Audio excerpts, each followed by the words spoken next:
കേൾക്കാൻ നിങ്ങളുടെ ചെവി തുറക്കപ്പെട്ടാൽ, ശ്രദ്ധിച്ചിരുന്നാൽ. അതായത് നമ്മൾ പ്രാർത്ഥിക്കുന്നതല്ല യഥാർത്ഥത്തിൽ പ്രാർത്ഥിക്കേണ്ടത്. ഇതല്ല പ്രാർത്ഥിക്കേണ്ടത്. ഞാൻ നിങ്ങളോട് കാര്യം പറയട്ടെ, നിങ്ങളൊരു രഹസ്യം പറയട്ടെ. നിങ്ങൾ നിങ്ങളുടെ ഒരു ഭൗതിക ആവശ്യവും പ്രാർത്ഥിച്ചില്ലെങ്കിലും, ഞാൻ കഴിഞ്ഞ എൻ്റെ ജീവിതത്തിലെ അനേകം വർഷങ്ങളുടെ അനുഭവത്തിൽ നിന്ന് നിങ്ങളോട് ഞാൻ പറയുകയാണ്. അനേക വർഷങ്ങളുടെ, എന്നെ വളരെ അടുത്തറിയാവുന്ന, ഇപ്പം ഈ ഇടവകയിൽ നിന്ന് തന്നെ ആളുകൾ നമ്മുടെ മൗണ്ട് കാർമലി വന്നിട്ടുണ്ട്. വന്നിട്ട് അവരെന്നോട് ചോദിച്ചിട്ടുണ്ട്, അച്ഛാ ഇതൊക്കെ എങ്ങനെയാണ് നടക്കുന്നേ, ഇതെങ്ങനെയാണ് റൺ ചെയ്യുന്നേ, എങ്ങനെയാണ് ഇതാരാണ് ഇത് സഹായിക്കുന്നത്? എന്തെല്ലോ കാര്യങ്ങളാണ് നടക്കുന്നത് ലോകത്തിൻ്റെ നാനാഭാഗത്ത്.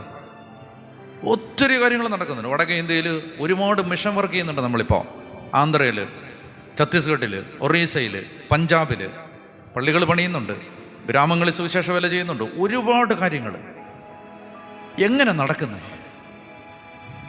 അപ്പോൾ അത്ഭുതത്തോടെ എന്നോട് ചോദിച്ചിട്ടുണ്ട്,